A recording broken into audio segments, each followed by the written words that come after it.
Thanks for having me. During the funeral service, I think about being a kid and finding what was left of Mr. Thomas's dog.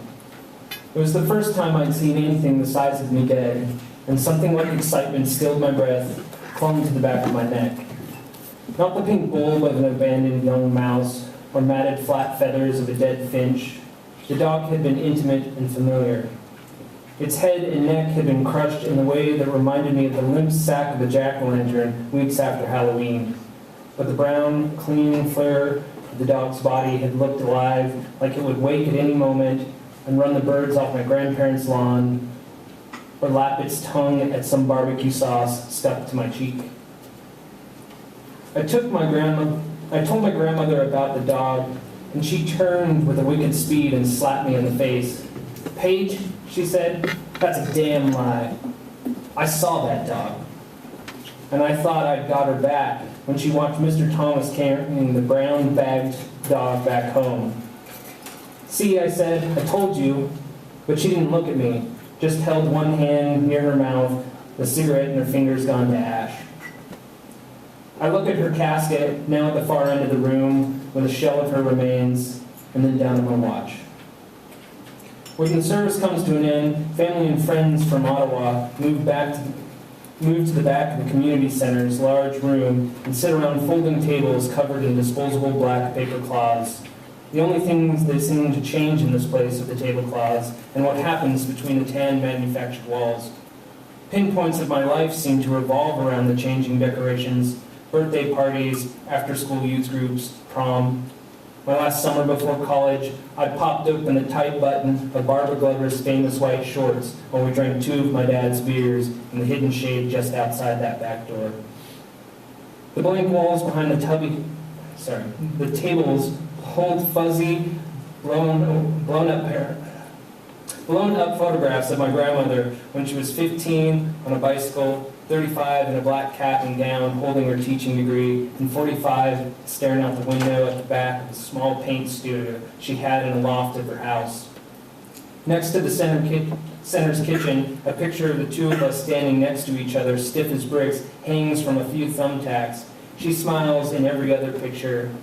I walk across the room and pull it from the wall, crumple it into a ball, and throw it into the trash next to the refreshments.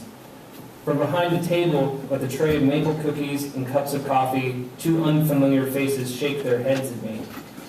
George Orson pats me on the shoulder. "Hey there, Paigey," he says. "Don't clean up too quick now." I catch the eyes of my wife, and her face narrows in the same disapproval she conveys with every load of laundry she folds and every door she closes. "You catch those Seahawks last night?" George says. I tell him I had, but this is just talking to avoid talking. Jen and I don't stick around long. I feel like I've said my goodbyes months ago, but she had insisted that we go to see the family. I can't figure out why, but she loves my grandmother. They both enjoyed to paint together, and she asked my grandmother things like how she used texture to create movement in her pictures, or why she always painted with the color blue. But Jen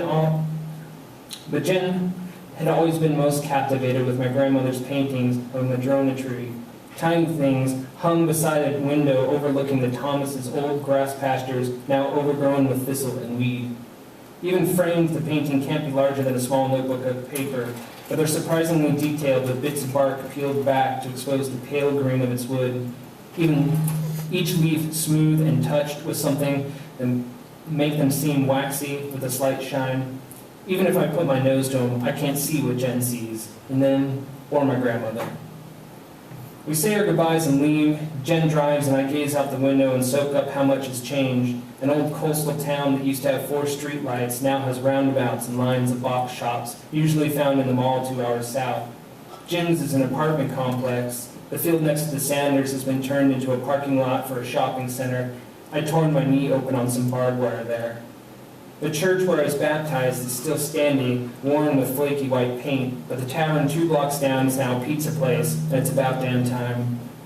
A few kids rough around outside on skateboards, smoking cigarettes, their cars parked near them at odd angles. Near the edge of town, buildings fade into the long stretch of the 101, a blur of pine trees and the bright orange bark of the occasional madrona. They remind me of her, Jen says, cutting the silence. I look at her for a moment, and she scratches her neck and chews at the corner of her thumb. She lights up a cigarette. "Put that out," I say. "You know I don't like that." "It's my car," she says. "You could have taken yours." I roll down the window and wave a hand past my face. "What reminds you of who?" I ask. "The Madrona," Jen says, taking a long suck of her smoke, then blowing it out her nose. "They remind me of your grandmother." I wonder if she could even smell anything but the stink of the menthol. Smoking is a nasty habit, the kind of habit drunks and punks pick up when they can't get themselves together. I keep flushing her cigarettes when she's out, but she always seems to have more when she gets home. That and chewing her fingers. If not opening windows to let out the smoke, I'm picking bits of her nails off the kitchen counters and from the bottoms of my feet after a shower. I turn my eyes towards the window, waiting for a strip of orange to pass by again. I've had enough for her for one day, I say. Of all days, Jen says, this is one you shouldn't. I'll leave it at that. Thanks.